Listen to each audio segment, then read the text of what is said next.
Hello everyone. सो अपने discussion रहेगा आज कंपटीशन एक्ट 2002। अपन ने अपने लास्ट वीडियो में भी कंपटीशन एक्ट के रिगार्डिंग डिस्कशन किया था। वो अपना पार्ट 1 था और अपना आज लास्ट एंड सेकंड पार्ट है कंपटीशन एक्ट 2002 का। तो सबसे पहले अपन देखते हैं कि अपन ने पार्ट 1 में अपने कौन कौन से टॉपिक डिस्कस किए थे। उसमें थे डेफिनेशन के बारे में अपन ने देखा था। अपन ने CCI competition commission of India के बारे में डिस्कशन किया था। फिर अपन ने एंटी कॉम्पिटिटिव एग्रीमेंट के बारे में देखा। And at the last we have done abuse of dominant position. तो अब अपन अपने आज जो अपन टॉपिक डिस्कस करने वाले हैं एक बार वो देख लेते हैं। अपना आज पहला टॉपिक रहेगा procedures for dealing with anti competitive agreement and abuse of dominant position. उसके बाद अपन देखेंगे regulation of combination and CCI regulation 2011। और उसके बाद अपन देखेंगे मिसलेनियस टॉपिक्स, मतलब कुछ छोटे मोटे टॉपिक होंगे जो अपन बिल्कुल एंड में डिस्कस करेंगे। तो अपन अपना डिस्कशन स्टार्ट करते हैं अपने पहले टॉपिक से, procedures for dealing with anti competitive agreement and abuse of dominant position. नाम से पता लग रहा है कि इसके अंदर अपन क्या पढ़ेंगे कि अगर कोई एंटी कॉम्पिटिटिव एग्रीमेंट होता है या फिर किसी डोमिनेंट पोजीशन का अब्यूज़ हो रहा है तो उसके लिए अपने पास क्या प्रोसीजर है उसको सही करने के लिए। इसके अंदर सबसे पहला स्टेप होगा जो कि सेक्शन 19 के अंडर कवर होता है। इसमें ये होगा कि अपनी जो कमीशन है वो इंक्वायरी करेगी ऐसे एंटी कॉम्पिटिटिव एग्रीमेंट या फिर डोमिनेंट पोजीशन के अब्यूज़ के अगेंस्ट। ओके, अब वो इंक्वायरी कब करेगी? उसमें दो केस हैं, या तो हम में से कोई जाके उनको इन्फॉर्मेशन देगा कि ऐसा हो रहा है, या फिर सेंट्रल गवर्नमेंट या स्टेट गवर्नमेंट इंक्वायरी रेफरेंस देगी। ओके, तो इन दो केस में अपनी कमीशन इंक्वायरी करेगी। अब अपन सेकंड स्टेप आता है सेक्शन 27 के अंदर। इसमें क्या है कि अब अगर सेंट्रल कमीशन ने इंक्वायरी करी तो वो अपने डिसीजन देगा। डिसीजन चार टाइप के हो सकते हैं। अपने पहले डिसीजन आएगा सीज एंड डिसिस्ट। इसका मतलब है डिसकंटिन्यू, मतलब डिसकंटिन्यू कर दो आपके एग्रीमेंट को या फिर आपके डोमिनेंट पोजीशन के अब्यूज़ को। ओके, ये अपना पहला टाइप का डिसीजन हो सकता है। दूसरा डिसीजन अपना हो सकता है नॉन कार्टल्स के लिए। अपन ने कार्टल्स एक वर्ड पढ़ा था अपने पार्ट 1 में डेफिनेशंस के अंदर। तो वही चीज़ यहाँ पर है। अपने जो नॉन कार्टल्स होंगे, जो भी ऐसे कॉम्बिनेशन होंगे, जो भी ऐसे एग्रीमेंट होंगे जो नॉन कार्टल में आएंगे, उनके ऊपर पेनल्टी लग सकती है। पेनल्टी की हाईएस्ट लिमिट क्या होगी? Average turnover of last 3 years का 10%, इसके ऊपर पेनल्टी नहीं जाएगी। ओके, और अपनी थर्ड टाइप की डिसीजन हो सकते हैं कार्टल्स के लिए। इसके अंदर क्या बोला कि पेनल्टी जो होगी वो दो अमाउंट दी, उनमें से हायर वाली होगी। पहला अमाउंट तो दिया जितने साल तक आपका एग्रीमेंट चला उन सब सालों का प्रॉफिट का 3 टाइम्स। ओके, ये पहला अमाउंट हुआ। सेकंड अमाउंट अपना हुआ जितने साल तक आपका एग्रीमेंट चला उन सब सालों का टर्नओवर का 10%। इन दोनों में से प्रॉफिट का 3 टाइम्स और टर्नओवर का 10% में जो हायर अमाउंट होगा वो पेनल्टी आएगी। और अपना फोर्थ टाइप का डिसीजन होगा मॉडिफाई। इसमें ये नहीं कि आप डिसकंटिन्यू मत करो, बस अपने एग्रीमेंट को थोड़ा सा मॉडिफाई कर लो और फिर कंटिन्यू रख लो। तो अपना फिर लास्ट अपने डिसीजन को सब कुछ दे दिया। फिर अपना लास्ट स्टेप आता है जो सेक्शन 28 के अंदर आता है। इसमें खाली इतना सा है कि डिसीजन देने के बाद में कमीशन डिवीजन को बोलेगी कि अब आप इसे वॉच रखो कि वापस से कहीं अब्यूज तो नहीं हो रहा डोमिनेंट पोजीशन का, मतलब एक तरीके से चेक करना हो गया। अब अपन आगे मूव करते हैं फर्दर सेक्शन 5 के अंदर। सेक्शन 5 बात करेगा कॉम्बिनेशन के regarding, minimum size of combination threshold वगैरह। तो सबसे पहले टॉपिक अपना देखते हैं कॉम्बिनेशन क्या होता है। अपन इसमें लिखा है combination is an acquisition, merger और अमालगमेशन ऑफ एंटरप्राइजेस। मतलब अगर दो कंपनीज, दो एंटरप्राइजेस अगर मिलती है तो वो कॉम्बिनेशन होगा बस। अगले पॉइंट में अपन लिखा है combination above threshold are required to be approved by CCI। मतलब एक लिमिट डिसाइड कर रखी है, अगर अभी कॉम्बिनेशन उस लिमिट के ऊपर गई तो फिर आपको कॉम्पिटिशन कमीशन ऑफ इंडिया से अप्रूवल लेनी पड़ेगी। तो अपन अब एक बार थ्रेशोल्ड देखते हैं कि वो लिमिट क्या है। एक बार लिमिट देखने के बाद एक टर्म है ग्रुप, एक बार अपन वो देखते हैं, है ना। ग्रुप अब एक्चुअली अपने जो अपन लिमिट देखेंगे उसमें अपने काम आएगा, इसलिए अपन एक बार ये ग्रुप देखते हैं ग्रुप क्या होता है। एक बार जो लिखा हुआ है मैं वो पढ़ता हूँ, फिर अपन आगे देखते हैं। Group is 2 or more enterprises directly or indirectly must be in a position to either exercise 26% or more of the voting rights, appoint more than half the board of directors, control the management और affairs. मतलब क्या हुआ कि अगर दो company से दो enterprises combined हो रही है, अमालगमेशन हो रहा है, मर्जर हो रहा है, एक्विजिशन हो रहा है, और अगर उन दोनों में से कोई भी कंपनी दूसरी कंपनी पर ये एक्सरसाइज कर सकती है पावर। मतलब अगर एक कंपनी ने इन तीनों में से कोई भी एक पावर, कोई भी क्राइटेरिया फुलफिल किया, तो अपन उस कॉम्बिनेशन को ग्रुप बोलेंगे। ओके, अब 3 क्राइटेरिया क्या है। पहला क्राइटेरिया कि अपने पास 26% से ज़्यादा वोटिंग राइट होने चाहिए। दूसरा क्राइटेरिया अपने पास more than half the board of directors को अपॉइंट करने की पावर होनी चाहिए। And the third one will be control होना चाहिए मैनेजमेंट या अफेयर्स के ऊपर। ओके, तो अब जो अपना पहला पॉइंट था 26% वाला वोटिंग राइट्स वाला, उसमें गवर्नमेंट ने एक नोटिफिकेशन इशू किया और बोला अब 26% की जगह 50% देखना पड़ेगा। मतलब पहला क्राइटेरिया एक तरीके से हो गया कि आपके पास 50% से ज़्यादा वोटिंग राइट्स होने चाहिए। ओके, और ये जो नोटिफिकेशन इशू हुई थी ये वैलिड है टिल 4 मार्च 2021 बस। तो अब अपन देखते हैं कॉम्बिनेशन थ्रेशोल्ड क्या होता है, मतलब जो लिमिट स्पेसिफाइड कर रखी है वो क्या लिमिट्स है। अगर अभी कॉम्बिनेशन इंडिया के अंदर हो रहा है और ग्रुप फॉर्म नहीं कर रहे, तो आपका असेट अगर 2000 करोड़ के नीचे है तब तो कोई दिक्कत नहीं है, पर अगर 2000 करोड़ के ऊपर गया तो आपको सीसीआई से अप्रूवल लेनी पड़ेगी। यही सेम केस अगर आपके टर्नओवर के अंदर आएगा। अगर आपका टर्नओवर 6000 करोड़ के नीचे है तब तो कोई दिक्कत नहीं है, पर अगर अपना टर्नओवर 6000 करोड़ के ऊपर गया तो आपको सीसीआई से अप्रूवल लेनी पड़ेगी। और अपन अगर देखते हैं ग्रुप के अंदर भी जाके, तो अगर अपने इंडिया में कॉम्बिनेशन है और वो ग्रुप फॉर्म कर रहा है, तो फिर अपने जो थ्रेशोल्ड है वो 8000 करोड़ और 24,000 करोड़ हो जाएगी, वही एसेट टर्नओवर के केस में। और वही अगर इनके नीचे हुआ तो आपको अप्रूवल नहीं लेनी पड़ेगी, और अगर ऊपर हुआ तो आपको सीसीआई से अप्रूवल लेनी पड़ेगी। अब अपन बात करते हैं अगर ऐसे की कॉम्बिनेशन है जो कि एक एंटरप्राइज इंडिया के अंदर और दूसरी इंडिया के बाहर है, तो उनमें क्या थ्रेशोल्ड लिमिट है। अगर वो आपकी कॉम्बिनेशन नॉन ग्रुप है, ग्रुप नहीं फॉर्म कर रहा, तो आपकी लिमिट होगी 1 बिलियन टोटल एसेट होनी चाहिए ग्लोबली, और इंडिया के अंदर टोटल एसेट होनी चाहिए आपकी 1000 करोड़ की। ओके, अगर ये है, इससे कम है तो कोई दिक्कत नहीं, पर अगर इसके ऊपर बढ़ा तो आपको अप्रूवल लेनी पड़ेगी। Same in the case of turnover 3 billion globally है और 3000 करोड़ इंडिया के अंदर होनी चाहिए अपनी। फिर अपन बात करते हैं अगर अपनी ये कॉम्बिनेशन आउटसाइड इंडिया वाली अगर ग्रुप फॉर्म कर रही है, तो अपनी एसेट के अंदर लिमिट होगी $4 बिलियन एंड 1000 करोड़। और अपन अगर टर्नओवर की बात करें तो वो लिमिट होगी $12 बिलियन और ₹31,000 करोड़ की।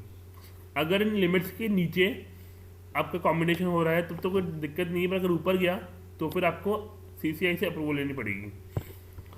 अब अपन देखते हैं एक एग्जाम्पशन दी है गवर्नमेंट ने कि कुछ स्पेसिफाइड एंटरप्राइजेस को सेक्शन 5 से एग्जाम्पशन है। सेक्शन 5 अपना ये कॉम्बिनेशन वाला पूरा सेक्शन। एग्जाम्पशन में लिखा गया है, अपन एक बार देखते हैं। Acquired enterprises is exempted from section 5 for 5 year if it satisfy the below mention condition. मतलब नीचे तो कंडीशन दे रखी है, अगर कोई भी एक्वायर्ड एंटरप्राइज अगर उन कंडीशन को फुलफिल कर लेती है तो फिर अगले नेक्स्ट 5 ईयर्स तक आपको सेक्शन 5 से एग्जेम्पशन मिलेगी। अब कंडीशन क्या है, या तो एक्वायर्ड एंटरप्राइजेस की इंडिया के अंदर एसेट हो 350 करोड़ के नीचे, या फिर उसका टर्नओवर हो 1000 करोड़ के नीचे। अगर उसने ये क्राइटेरिया फुलफिल किया तो फिर उसको अगले 5 साल तक सेक्शन 5 के अंडर कॉम्बिनेशन में थ्रेशोल्ड के रिगार्डिंग एग्जेम्पशन मिलेगी। ओके, तो अब अपन अपने नेक्स्ट टॉपिक में मूव करते हैं, जो कि section 6 regulation of combination and CCA regulation 2011। अपन ने अपने लास्ट टॉपिक में पढ़ा था कि अगर आपका कॉम्बिनेशन थ्रेशोल्ड लिमिट के ऊपर गया तो फिर आपको सीसीआई से अप्रूवल लेनी पड़ेगी। अब अपन देखते हैं कि सीसीआई से अप्रूवल लेने का क्या प्रोसीजर है, क्या तरीका है।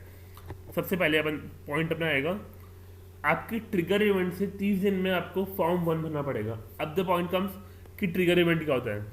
ट्रिगर इवेंट वो टाइम होगा, वो डेट होगी जिस दिन ये पक्का हो गया कि हाँ कॉम्बिनेशन करना है। या तो अगर आप कंपनी है तो आपकी कंपनी के केस में आपको बोर्ड से अप्रूवल मिल गई, या फिर कोई दूसरा एग्रीमेंट एग्जीक्यूट हो गया हो जिससे ये प्रूव हो जाए कि हाँ कॉम्बिनेशन तो पक्का होगा, उसको अपन ट्रिगर इवेंट बोलते हैं। तो ट्रिगर इवेंट से 30 दिन के अंदर अंदर आपको फॉर्म 1 भरना पड़ेगा। फॉर्म 1 प्राइमरी फॉर्म होता है जो अपने कॉम्पिटिशन के लिए देना पड़ेगा, उसकी फीस होगी 15 लाख रुपये। ओके, तो नीति अपन ने 3 फॉर्म और लिखे, form second, form third, form और फॉर्म फोर्थ। फॉर्म सेकंड अपन बाद में देखेंगे, एक बार मैं बात करता हूँ फॉर्म थर्ड और फोर्थ की। फॉर्म थर्ड भरना है अगर कॉम्पिटिशन हो रहा है पब्लिक फाइनेंशियल इंस्टीट्यूट्स का, और फॉर्म भरते हैं फॉर्म फोर भरते हैं अपन एडवर्टाइजमेंट के केस में। ओके, अब आते हैं फॉर्म 2 के ऊपर। अपन ने पहले फॉर्म 1 भरा, पर अगर अपने को मतलब अगर एंटरप्राइज को या फिर कमीशन बोलता है कि मुझे इस केस में डिटेल इन्वेस्टिगेशन करनी है, तो फिर आपको फॉर्म 2 भरना पड़ेगा। फॉर्म 2 की कॉस्ट आएगी 50 लाख रुपीज़, और अपन ने जो फॉर्म 1 में पैसे दिए थे 15 लाख रुपए, वो उससे एडजस्ट हो जाएंगे। ओके, तो अब अपन देखते हैं डिसीजन कैसे मिलेगा अपने को एंड पूरा कि अप्रूव हुआ या क्या हुआ। ओके, अपन ने फॉर्म 1 भरा सबसे स्टार्टिंग में, उससे टोटल 210 दिन में अपने पास डिसीजन आ जाएगा। डिसीजन 3 टाइप के हो सकते हैं। पहला आएगा अप्रूव, मतलब कोई दिक्कत नहीं है कर लो कॉम्बिनेशन। दूसरा आएगा रिजेक्ट, मतलब नहीं करना, ये बहुत ही रेयरली आता है। और अपना थर्ड डिसीजन आएगा मॉडिफाई, मतलब कर तो लो पर थोड़ा सा अपने एग्रीमेंट के अंदर चेंजेस करके करो। और अब बात करते हैं अपन, अगर अपने को फॉर्म 2 भरना पड़ा तो अपन क्या करेंगे। अपन ने जब फॉर्म 1 भरा उससे 30 दिन के अंदर अंदर अपने को सीसीआई बता देगा कि फॉर्म 2 भरना है नहीं भरना। 30 दिन में अपने को सीसीआई फॉर्म 2 भरने के लिए बोलेगा, अपन भरेंगे और अगले 180 दिन में अपने पास डिसीजन आ जाएगा। मतलब वो टोटल 210 डेज ही होंगे, उससे ऊपर नहीं बढ़ेंगे। और लास्ट में लिखा है if no reply is received from CCI then it will be assumed that CCI has approved the combination. इसका मतलब सिंपल सा ही खामोशी में हाँ है। मतलब अगर अपन ने अप्लाई कर दिया, अगर अपन ने फॉर्म भर दिया पर सीसीआई को रिप्लाई नहीं आया और टाइम लिमिट खत्म हो चुकी, तो आप मान लेना कि आपकी कॉम्बिनेशन की एप्लीकेशन अप्रूव हो चुकी है। फिर अपन अब आते हैं कि अगर अपन ने कॉम्पिटिशन एक्ट के कॉन्ट्रवेंशन किया तो कॉन्सिक्वेंसेस क्या होंगे। सबसे पहला पॉइंट अपने इसमें आएगा, अगर अपन ने नोटिफाई नहीं किया रिपोर्टेबल कॉम्बिनेशन को, तो अपने को फाइन मिलेगा। फाइन की लिमिट क्या होगी, हाईएस्ट लिमिट होगी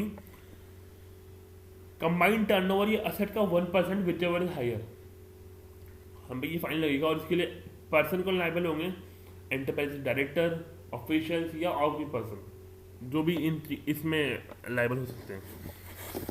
अपना सेकंड पॉइंट आएगा कि अगर अपन ने सीसीआई की रेगुलेशन को कंप्लाई नहीं किया तो अपन अपने पे कितना फाइन लगेगा, वो है 1 लाख रुपए पर डे, पर मैक्सिमम 1 करोड़ तक पहुंचेगा, उसके ऊपर नहीं जा सकता। इसमें लाइबल पर्सन होंगे डायरेक्टर, ऑफिशियल और पर्सन फॉलोइंग टू कंप्लाई।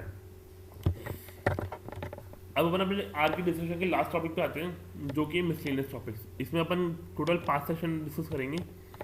तो अपना सबसे पहला सेक्शन है सेक्शन 49, कंपटीशन एडवोकेसी। इसमें यह है कि सेंट्रल गवर्नमेंट का पावर है कि वो कोई भी पॉलिसी इशू कर सकती है, कुछ भी इशू कर सकती है कंपटीशन के रिगार्डिंग मार्केट में। तो अगर वो उस पॉलिसी के रिगार्डिंग सीसीआई से गाइडलाइंस मांगती है तो फिर सीसीआई को वो गाइडलाइन देनी पड़ेगी 60 डेज के अंदर अंदर, और मतलब अपना ओपिनियन देना पड़ेगा 60 डेज के अंदर अंदर। और वो ओपिनियन सीजी के पावर को बाइंड करता हुआ नहीं होना चाहिए। ओके, ये अपना सेक्शन 49 था। सेक्शन 53 में अपन देखेंगे furnishing of return to CG to central government. इसका मतलब ये हुआ कि सीसीआई को एक एनुअल रिटर्न सबमिट करनी पड़ेगी सेंट्रल गवर्नमेंट को प्रिस्क्राइब टाइम और प्रिस्क्राइब फॉर्मेट के अंदर। ठीक है। सेक्शन 53A, इसमें ये कंपटीशन अपीलेट ट्रिब्यूनल। इसमें ये कि सेंट्रल गवर्नमेंट एक कंपटीशन अपीलेट ट्रिब्यूनल बनाएगी। अभी क्यों बनाएगी, उसका सिंपल सा रीजन है कि अगर सीसीआई ने कोई भी डिसीजन दिया जो कि शायद बायस हो सकता है, जो कि शायद थोड़ा गलत हो सकता है, तो उसके लिए कंपटीशन अपीलेट ट्रिब्यूनल बनेगा। ओके, ये मेनली होगा उनके लिए कि अगर अपन डिसअप्रूव हुए हैं तो अपन सीएटी में जाकर के बोल सकते हैं कि हाँ ऐसा ऐसा हुआ है, तो वो अपने लिए होगा फायदा। अपना अगर सेक्शन रहेगा सेक्शन 54, मतलब power of CG for exemption. इसमें कि पब्लिक इंटरेस्ट के लिए सेंट्रल गवर्नमेंट का पावर है कि वो कुछ स्पेसिफाइड एंटरप्राइजेस को एग्जाम्प्ट कर सकती है इस सेक्शन से। जैसे अपने सोवर्जिन फंक्शंस वाले थे वो एग्जाम्प्ट हैं फिलहाल, तो ऐसे कुछ एंटरप्राइजेस को अपन एग्जाम्प्ट भी कर सकते हैं। ये पावर सीजी की बात होगी।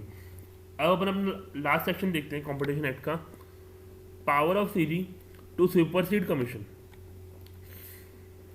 इसमें लिखा है कि सेंट्रल गवर्नमेंट के पास पावर होगी कि वो CCI competition commission of India को सुपरसीड कर चुके। अब बात आती है कि सुपरसीड कब करेंगे, ऐसे क्या केसेस आएंगे, ऐसे क्या सर्कमस्टेंसेस आएंगे कि अपने को कि सीसीआई को सुपरसीड करना पड़ेगा। तो अपना पहला पॉइंट इसमें आएगा कि अगर कंपटीशन कमीशन ऑफ इंडिया अपने फंक्शंस को ढंग से डिस्चार्ज नहीं कर पा रहा है, अपने फंक्शन को ढंग से परफॉर्म नहीं कर पा रहा है, तो फिर सीजी को सेंट्रल गवर्नमेंट को सुपरसीड करना पड़ेगा। या फिर अगर सीसीआई रेगुलरली डिफॉल्ट कर रहा है डिसीजन देने में या और जगहों पर, तब भी सीजी को सुपरसीड करना पड़ेगा। और लास्ट पॉइंट आएगा, अगर सेंट्रल गवर्नमेंट को लगता है कि हाँ पब्लिक इंटरेस्ट के लिए भी को ये करना ही पड़ेगा, अगर पब्लिक इंटरेस्ट के लिए हमको एक बार सीसीआई की पावर को सुपरसीड करना पड़ेगा, तो हाँ central government can do this. फिर नीचे एक लाइन लिखी है, CG must issue a notification for stating the reason and period for superseding the power of CCI. मतलब अगर सेंट्रल गवर्नमेंट को लगता है कि हमें सीसीआई की पावर को सुपरसीड करना है, तो फिर सबसे पहले सेंट्रल गवर्नमेंट एक नोटिफिकेशन इशू करेगी, उसमें सेंट्रल गवर्नमेंट रीजन डालेगी कि हम ऐसा क्यों कर रहे हैं, और टाइम पीरियड डालेगी कब तक हम लोग सुपरसीड करेंगे। टाइम पीरियड की मैक्सिमम लिमिट 6 मंथ्स होगी, 6 मंथ्स के ऊपर नहीं हो सकता। अब अपन देखते हैं effects of publication of the notification. मतलब अगर नोटिफिकेशन पब्लिश हो गया फिर उसके क्या इफेक्ट्स होंगे। सबसे पहले अपने सभी चेयरपर्सन और अदर मेंबर्स जो होंगे सीसीआई के, उनको अपना ऑफिस छोड़ना पड़ेगा। सेकेंड पॉइंट कि सारे पावर और फंक्शन सीसीआई के ट्रांसफर हो रहेंगे सेंट्रल गवर्नमेंट को, और सारी प्रॉपर्टीज भी ट्रांसफर हो रहेगी सेंट्रल गवर्नमेंट। तो गाइज अपना कंपटीशन एक्ट का डिस्कशन यहीं पे ख़त्म होता है। And thank you.